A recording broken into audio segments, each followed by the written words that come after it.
ಎಲ್ಲರಿಗೆ ನಮಸ್ಕಾರ. Dear students, ನಿಮಗೆ ಇಲ್ಲಿ ನಾನು ಸೆಂಟ್ರಲ್ ಗೌರ್ಮೆಂಟ್ ಜಾಬ್ ಬಗ್ಗೆ ಮಾಹಿತಿಯನ್ನು ಕೊಡ್ತಾ ಇದ್ದೀನಿ. ಸೊ ಯಾವ ಪೋಸ್ಟ್ ಮತ್ತು ಯಾರು ಅಪ್ಲೈ ಮಾಡ್ಬೋದು, ಎಲಿಜಿಬಿಲಿಟಿ ಯಾರಿಗಿದೆ, ಏನು ಸ್ಯಾಲರಿ ಅಂತಂಥೇಳಿ ಎಲ್ಲ ಮಾಹಿತಿಯನ್ನು ನಾನು ಈ ವಿಡಿಯೋದಲ್ಲಿ ಶೇರ್ ಮಾಡ್ತಾ ಇದ್ದೀನಿ. ಈ ವಿಡಿಯೋ ಎಂತನ ವಾಚ್ ಮಾಡಿ ನಿಮಗೆ ಸಾಕಷ್ಟು ಮಾಹಿತಿ ಸಿಗ್ತೈತಿ. ಮತ್ತು ಇದೇ ರೀತಿ ಡಿಪ್ಲೊಮಾ ರಿಲೇಟೆಡ್ ಎನಿ ಅಪ್ಡೇಟ್ಸ್ ಇರ್ಬೋದು, ಜಾಬ್ ಇರ್ಬೋದು, ಸ್ಕಾಲರ್ಶಿಪ್ ಇರ್ಬೋದು, ಎಲ್ಲ ಮಾಹಿತಿಯನ್ನು ನಾನು ಈ ಚಾನಲಲ್ಲಿ ಶೇರ್ ಮಾಡ್ತಾ ಇರ್ತೀನಿ. ಈ ಚಾನಲ್ಗೆ ನೀವು ಸಬ್ಸ್ಕ್ರೈಬ್ ಮಾಡದೇ ಹೋದರೆ ಸಬ್ಸ್ಕ್ರೈಬ್ ಮಾಡಿಕೊಂಡು press the bell icon for immediate notification. Okay, so ಇಲ್ಲಿ ನೋಡಬಹುದು ಅಗ್ನಿಶಾಮಕ ಹುದ್ದೆಗಳು. ಇದಕ್ಕೆ ಯಾರೆಲ್ಲ ಅಪ್ಲೈ ಮಾಡ್ಬೋದು ಅಂದರೆ 10th ಮುಗಿಸಿದವರು ಮತ್ತು PUC ಮುಗಿಸಿದವರು, ಡಿಪ್ಲೊಮಾ ಮುಗಿಸಿದವರು, ITI ಮುಗಿಸಿದವರು ಮತ್ತು ಡಿಗ್ರಿ ಮುಗಿಸಿದವರು ಅಪ್ಲೈ ಮಾಡ್ಬೋದು ಅಂತ ಹೇಳ್ಕೊಟ್ಟಿದ್ದಾರೆ. ಎಲ್ಲ ಡಿಟೇಲ್ಡ್ ಮಾಹಿತಿಯನ್ನು ನಾನು ನಿಮಗೆ ತೋರಿಸ್ತಾ ಹೋಗ್ತೀನಿ. ಸೊ ಇಲ್ಲಿ ನೀವು ನೋಡಬಹುದು ಇದು ಯಾರು ಕಾಲ್ ಫಾರ್ಮ್ ಮಾಡಿದ್ದಾರೆ ಅಂದರೆ AOC recruitment 2024 army ordnance corps ನೇಮಕಾತಿಯವರು ಕಾಲ್ ಫಾರ್ಮ್ ಮಾಡಿದ್ದಾರೆ. ಸೊ ಇದು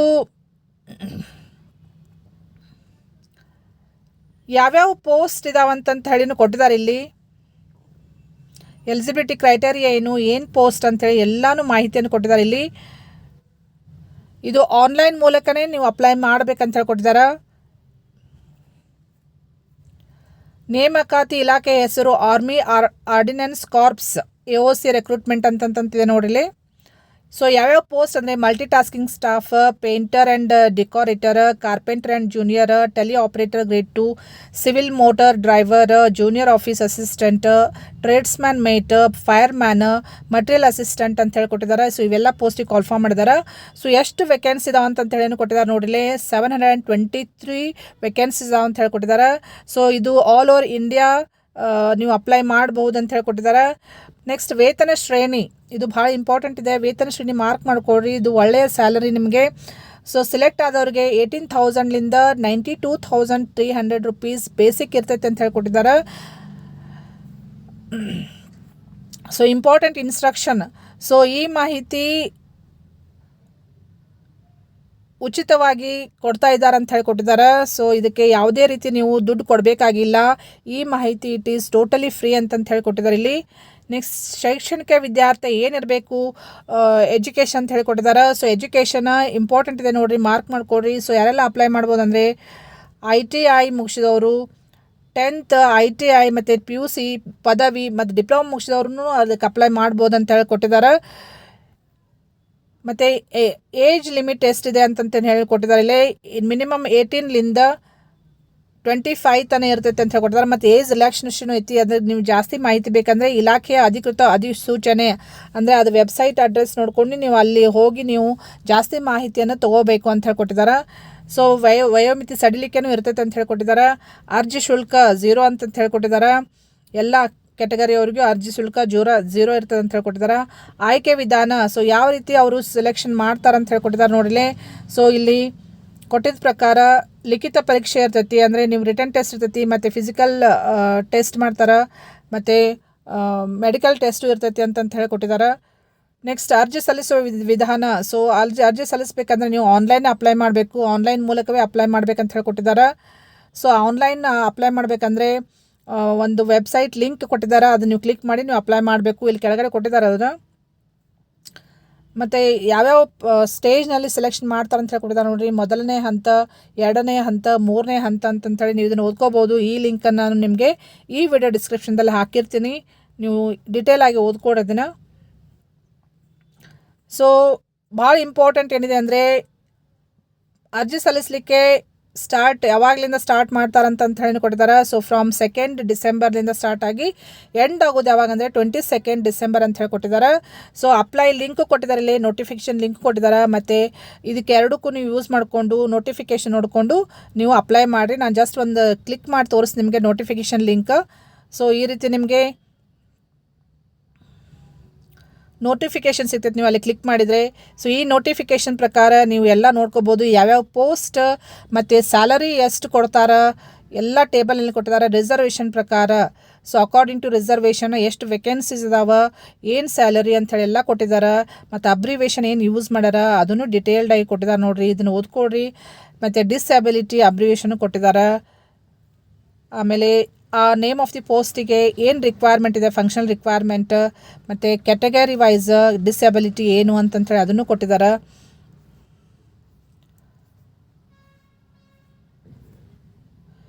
ಫಂಕ್ಷನಲ್ ರಿಕ್ವೈರ್ಮೆಂಟ್, ಕ್ಯಾಟಗರಿ ಅಬ್ರಿಯೇಷನ್, ರಿಮಾರ್ಕ್ಸ್ ಎಲ್ಲನೂ ನೋಡಿಕೊಂಡು ತಿಳ್ಕೊಂಡು ಅಪ್ಲೈ ಮಾಡಿದ್ದನ್ನು, ಮತ್ತು ಯಾವ್ಯಾವ ರೀಜನ್ದಲ್ಲಿ ಎಷ್ಟೆಷ್ಟು ಪೋಸ್ಟ್ ವೇಕೆನ್ಸಿ ಇದಾವೆ ಅಂತ ಹೇಳಿನೂ ಕೊಟ್ಟಿದ್ದಾರೆ. All over India. Eligibility for candidate, nationality, citizenship ಬಗ್ಗೆನೂ ಕೊಟ್ಟಿದ್ದಾರೆ. ಏಜ್ ಲಿಮಿಟ್, ಎಜುಕೇಷನ್ ಕ್ವಾಲಿಫಿಕೇಷನ್ ಏನಿರಬೇಕು, ಇಲ್ಲಿ ಭಾಳ ಇಂಪಾರ್ಟೆಂಟ್ ಇದೆ ನೋಡಿರಿ. ಎಜುಕೇಷನ್ ಕ್ವಾಲಿಫಿಕೇಷನ್ ಗ್ರ್ಯಾಜುಯೇಟ್ ಇದ್ದವ್ರು ಅಪ್ಲೈ ಮಾಡಬಹುದು ಅಂತ ಹೇಳಿ ಕೊಟ್ಟಿದ್ದಾರೆ ಈ ಪೋಸ್ಟಿಗೆ. ಮಟೀರಿಯಲ್ ಅಸಿಸ್ಟೆಂಟ್ ಪೋಸ್ಟಿಗೆ ಏಜ್ನು ಕೊಟ್ಟಿದ್ದಾರೆ. ಅಷ್ಟೇ ಅಲ್ಲದೆ ಡಿಪ್ಲೊಮಾ, ಸಪೋಸ್ ಗ್ರ್ಯಾಜುಯೇಟ್ ಇರದೆ ಹೋದರೆ ಡಿಪ್ಲೊಮಾ ಮಾಡಿದವರು ಅಪ್ಲೈ ಮಾಡ್ಬೋದು. ಇನ್ ಎನಿ ಡಿಸಿಪ್ಲಿನ್ ಅಂತ ಹೇಳಿ ಕೊಟ್ಟಿದ್ದಾರೆ ನೋಡಿ. Diploma in engineering in any discipline from any recognised institution ಅಂತ ಹೇಳಿ ಕೊಟ್ಟಿದ್ದಾರೆ. ಡಿಪ್ಲೊಮಾ ಮಾಡಿದವರು ಅಪ್ಲೈ ಮಾಡ್ಬೋದು ಇದಕ್ಕೆ. Next BTech degree, diploma in engineering awarded by IGNOU to the students who were enrolled up to, ಇದು ನೋಡ್ಕೊಳ್ರಿ. ನೆಕ್ಸ್ಟ್ ಜೂನಿಯರ್ ಆಫೀಸ್ ಅಸಿಸ್ಟೆಂಟ್ ಪೋಸ್ಟಿಗೆ ಏನು ಕ್ವಾಲಿಫಿಕೇಷನ್ ಇರಬೇಕಂತ ಹೇಳಿ ಕೊಟ್ಟಿದ್ದಾರೆ ನೋಡಿರಿ. 12th ಕ್ಲಾಸ್ ಪಾಸ್ ಇರಬೇಕು ಅಂತ ಹೇಳಿ ಕೊಟ್ಟಿದ್ದಾರೆ. ಟೈಪಿಂಗ್ ಸ್ಪೀಡ್ ಎಷ್ಟಿರಬೇಕು ಅಂತ ಅದನ್ನು ಕೊಟ್ಟಿದ್ದಾರೆ ನೋಡಲಿ. ಆಮೇಲೆ ಸಿವಿಲ್ ಮೋಟಾರ್ ಡ್ರೈವರ್ ಈ ಪೋಸ್ಟಿಗೆ 10th ಪಾಸ್ ಆದರೆ ಸಾಕು, ಮತ್ತು ಡ್ರೈವಿಂಗ್ ಲೈಸೆನ್ಸ್ ಇರಬೇಕಂತ ಹೇಳಿ ಕೊಟ್ಟಿದ್ದಾರೆ. ನೆಕ್ಸ್ಟ್ ಟೆಲಿ ಆಪ್ರೇಟರ್ ಗ್ರೇಡ್ 2 ಈ ಪೋಸ್ಟಿಗೆ 10+2 ಅಂದರೆ PUC ಪಾಸ್ ಆಗಿರ್ಬೇಕಂತ ಹೇಳಿ ಕೊಟ್ಟಿದ್ದಾರೆ. ಮತ್ತು ಇಂಗ್ಲೀಷ್ ಸಬ್ಜೆಕ್ಟ್ ಕಂಪಲ್ಸರಿ ತೊಗೊಂಡಿರಬೇಕು. ಮತ್ತು ಡಿಸೈರಬಲ್ ಅಂದರೆ ಫ್ಲೂಯೆನ್ಸಿ ಇನ್ ಸ್ಪೋಕನ್ ಇಂಗ್ಲೀಷ್ ಚೆನ್ನಾಗಿ ಮಾತಾಡೋಕ್ಕೆ ಬರಬೇಕು ಅಂತ ಹೇಳಿ ಕೊಟ್ಟಿದ್ದಾರೆ. ನೆಕ್ಸ್ಟ್ ಫೈರ್ಮ್ಯಾನ್ ಪೋಸ್ಟಿಗೆ ಏಜ್ ಲಿಮಿಟ್ ಕೊಟ್ಟಾರ. ಮತ್ತು minimum qualification education matriculation pass ಅಂದರೆ 10th ಪಾಸ್ ಆದರೆ ನೀವು ಅಪ್ಲೈ ಮಾಡ್ಬೋದು ಅಂತ ಕೊಟ್ಟಿದ್ದಾರೆ. ಕಾರ್ಪೆಂಟರ್ ಆ್ಯಂಡ್ ಜಾಯ್ನರ್ ಪೋಸ್ಟಿಗೆ ಮ್ಯಾಟ್ರಿಕ್ ಪಾಸ್ ಆಗಿರಬೇಕು, ಮತ್ತು certificate in the trade from recognised ITI. So ITIದಲ್ಲಿ 3 years ಟ್ರೈನಿಂಗ್ ತೊಗೊಂಡಿರ್ಬೇಕಂತ ಹೇಳಿ ಕೊಟ್ಟಿದ್ದಾರೆ. Next painter and decorator, so ಇದಕ್ಕೂ ಮೆಟ್ರಿಕ್ಸ್ ಪಾಸ್ ಇರಬೇಕು, ಮತ್ತು certificate in the trade from recognised ITI of 3 years training ಇರಬೇಕಂತ ಹೇಳಿ ಕೊಟ್ಟಿದ್ದಾರೆ. ನೆಕ್ಸ್ಟ್ MTS ಇದಕ್ಕೆ essential education qualification matric pass ಆಗಿರಬೇಕು, ಮತ್ತು ಡಿಸೈರಬಲ್ ಏನು conversant with duties of respective trades with 1 years experience in the trade experience ಇರಬೇಕಂತ ಹೇಳಿ ಕೊಟ್ಟಿದ್ದಾರೆ. ಟ್ರೇಡ್ಸ್ಮ್ಯಾನ್ ಮೇಟ್ ಏನು ಕ್ವಾಲಿಫಿಕೇಷನ್ ಅಂದರೆ ಮ್ಯಾಟ್ರಿಕ್ ಪಾಸ್ ಆಗಿರಬೇಕು, SSLC ಪಾಸ್ ಆಗಿರಬೇಕು. ಡಿಸೈರಬಲ್ ಏನು certificate in any trade from recognised industrial training institute ಅಂತ ಕೊಟ್ಟಿದ್ದಾರೆ. ITI ಟ್ರೇಡ್ ಹೊಂದಿರಬೇಕಂತ ಹೇಳಿ ಕೊಟ್ಟಿದ್ದಾರೆ. ಸೊ ಎಲ್ಲ ನೋಟ್ ಮಾಡಿದ್ದಾರೆ ಇಲ್ಲೇ ಒಂದು ವೆಬ್ ಅಪ್ಲಿಕೇಶನ್. ಸೊ ನೀವು ಈ ವೆಬ್ಸೈಟಿಗೆ ಹೋಗಿ ನೀವು ನೋಡಿಕೊಂಡ್ರೆ ನಿಮಗೆ ಜಾಸ್ತಿ ಮಾಹಿತಿ ಸಿಗ್ತೈತಿ. ಅಪ್ಲಿಕೇಶನ್ ಹಾಕಬೇಕಾದ್ರೆ ನೀವು ಎಲ್ಲ ಡೀಟೇಲ್ಸ್ ಓದ್ಕೊಂಡು ತಿಳ್ಕೊಂಡು ಅಪ್ಲೈ ಮಾಡಿರಿ. ಇವೆಲ್ಲ ನೋಟ್ ಓದ್ಕೊಂಡು ನೀವು ಕ್ಯಾಟಗರಿ ವೈಸ್ ಏಜ್ ರಿಲ್ಯಾಕ್ಸೇಷನ್ ಎಷ್ಟಿರ್ತೈತಿ ಅಂತ ಹೇಳಿ ಕೊಟ್ಟಿದ್ದಾರೆ. ಆಮೇಲೆ ಇಂಪಾರ್ಟೆಂಟ್ ಇನ್ಸ್ಟ್ರಕ್ಷನ್ಸ್ ಇದಾವೆ, ಇದನ್ನು ಸರಿಯಾಗಿ ತಿಳ್ಕೊಡ್ರಿ. ಇದು ಆನ್ಲೈನೇ ನೀವು ಅಪ್ಲೈ ಮಾಡಬೇಕು. ಮತ್ತು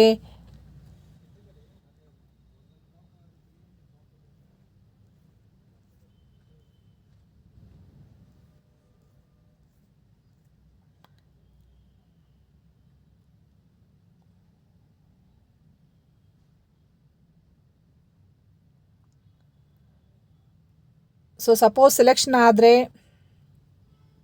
ಶಾರ್ಟ್ ಲಿಸ್ಟ್ ಮಾಡಿದ್ದು ಇನ್ಫಾರ್ಮೇಷನ್ ಎಲ್ಲ ಆನ್ಲೈನ್ ವೆಬ್ ಅಪ್ಲಿಕೇಶನ್ ಈ ವೆಬ್ಸೈಟ್ನಲ್ಲಿನೇ ಕೊಡ್ತಾರಂತಂತ ಹೇಳಿ ಕೊಟ್ಟಿದ್ದಾರೆ. ಮತ್ತು ಎಕ್ಸಾಮಿನೇಷನ್ ಸೆಂಟರ್ಸ್ ಚಾಯ್ಸ್ ಮಾಡ್ಕೊಳ್ಳಿಕ್ಕೂ ಆಪ್ಷನ್ ಇರ್ತೈತಿ. ಮತ್ತು skill test name of the post ಪ್ರಕಾರ ಯಾವ್ಯಾವ ಟೆಸ್ಟ್ ಕಂಡಕ್ಟ್ ಮಾಡ್ತಾರೆ. ಸ್ಟೇಜ್ 1 ಸ್ಟೇಜ್ 2 ಕೊಟ್ಟಿದ್ದಾರೆ ನೋಡಿಲೆ. ನೇಮ್ ಆಫ್ ದಿ ಪೋಸ್ಟ್ ಪ್ರಕಾರ ಯಾವ್ಯಾವ ಟೆಸ್ಟ್ ಕಂಡಕ್ಟ್ ಮಾಡ್ತಾರೆ ಅಂತ ಹೇಳಿನೂ ಕೊಟ್ಟಿದ್ದಾರೆ. ಸರಿಯಾಗಿ ನೋಡ್ಕೊಂಡಿದ್ದನ್ನು.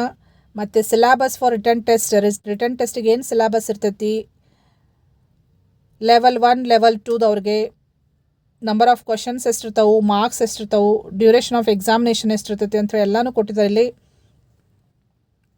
ನೋಟ್ ಮಾಡ್ಕೊಳ್ರಿ.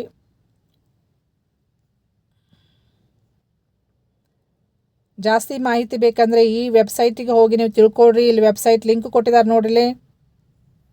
ಈ ವೆಬ್ಸೈಟಿಗೆ ಹೋಗಿ ನೀವು ಜಾಸ್ತಿ ಮಾಹಿತಿಯನ್ನು ತಿಳ್ಕೊಬೇಕು. ಆಬ್ಜೆಕ್ಟಿವ್ ಟೈಪ್ ಕ್ವಶನ್ಸ್ ಇರ್ತಾವೆ ಅಂತ ಹೇಳಿ ಕೊಟ್ಟಿದ್ದಾರೆ. OMR ಶೀಟ್ನಲ್ಲಿ ನೀವು ಆನ್ಸರ್ ಮಾಡಬೇಕು. ಸಿಲೆಬಸ್ ಕೊಟ್ಟಿದ್ದಾರೆ ನೋಡ್ರಿ ಇಲ್ಲಿ. ಪೋಸ್ಟಿಂಗ್ ಹೆಂಗೆ ಮಾಡ್ತಾರೆ ಅದ್ರ ಬಗ್ಗೆನೂ ಮಾಹಿತಿ ಕೊಟ್ಟಿದ್ದಾರೆ.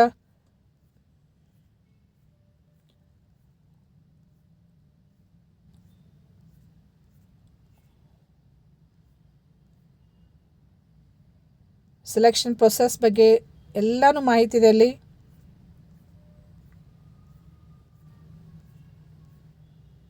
ಫಾರ್ಮ್ಯಾಟ್ಸೂ ಇದಾವೆ ನೋಡ್ರಿ.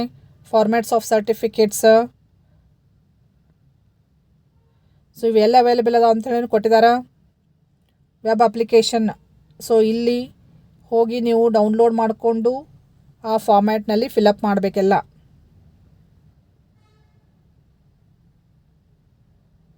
AOC ವೆಬ್ ಅಪ್ಲಿಕೇಶನ್ ಅಂತ ಹೇಳಿ ಕೊಟ್ಟಿದ್ದಾರೆ ನೋಡ್ರಿ.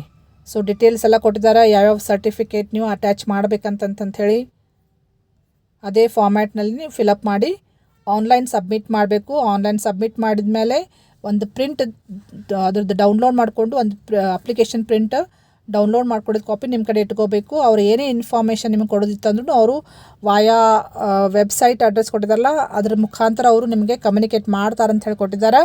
ಸೊ ನೀವು ಸರಿಯಾಗಿ ನಿಮ್ಮದು ನೇಮ್ ಮತ್ತು ಇಮೇಲ್ ID ಸರಿಯಾಗಿ ನೀವು ಅವ್ರಿಗೆ ಎಲ್ಲ ಇನ್ಫಾರ್ಮೇಷನ್ನ ಸಬ್ಮಿಟ್ ಮಾಡಬೇಕು. ಸೊ ಥ್ರೂ ಮೇಲ್ ಮತ್ತು ಆ ವೆಬ್ಸೈಟ್ ಅಡ್ರೆಸ್ಸಿಗೆ ಅವರು ಕಮ್ಯುನಿಕೇಟ್ ಮಾಡ್ತಾರೆ ಅಂತ ಹೇಳಿ ಕೊಟ್ಟಿದ್ದಾರೆ. ಸೊ ಇದು ಇಂಪಾರ್ಟೆಂಟ್ ಅನ್ನಿಸ್ತು ನನಗೆ. ಡಿಪ್ಲೊಮಾ ಮಾಡಿದವರು, ITI ಮುಗಿಸಿದವ್ರಿಗೆ, 10th ಮುಗಿಸಿದವ್ರಿಗೆ, PUC ಮುಗಿಸಿದವ್ರಿಗೆ ಭಾಳ ಹೆಲ್ಪ್ ಆಗ್ತೈತಿ. ಇದು ಒಂದು ಸೆಂಟ್ರಲ್ ಗೌರ್ಮೆಂಟ್ ಜಾಬ್. ಸೊ ಯಾರೆಲ್ಲ ಇಂಟ್ರೆಸ್ಟೆಡ್ ಇದ್ದರೆ ಇಮಿಡಿಯೇಟ್ಲಿ ಅಪ್ಲೈ ಮಾಡಿರಿ. ಫಸ್ಟ್ ಇದನ್ನು ಓದಿ ತಿಳ್ಕೊಳ್ರಿ. ಇದು PDF ಲಿಂಕನ್ನು ನಾನು ಈ ವಿಡಿಯೋ ಡಿಸ್ಕ್ರಿಪ್ಷನ್ದಲ್ಲಿ ನಾನು ಶೇರ್ ಮಾಡ್ತೀನಿ. ಸೊ ಫಸ್ಟ್ ಸರಿಯಾಗಿ ತಿಳ್ಕೊಳ್ರಿ ಎಲ್ಲ ಇನ್ಸ್ಟ್ರಕ್ಷನ್ಸ್, ಆಮೇಲೆ ಅಪ್ಲೈ ಮಾಡಿರಿ. ಆಮೇಲೆ ಈ ಮಾಹಿತಿ ನಿಮ್ಮ ಫ್ರೆಂಡ್ಸ್ ಸರ್ಕಲ್ ನನಗೂ ಶೇರ್ ಮಾಡಿರಿ, ಯಾರಿಗಾದರೂ ಹೆಲ್ಪ್ ಆಗ್ಬೋದು. ಮತ್ತು ಇದೇ ರೀತಿ ಅಪ್ಡೇಟ್ಸಿಗೆ ಈ ಚಾನಲ್ಗೆ ಸಬ್ಸ್ಕ್ರೈಬ್ ಮಾಡಿಕೊಂಡು press the bell icon for immediate notification. Okay, thank you dear students.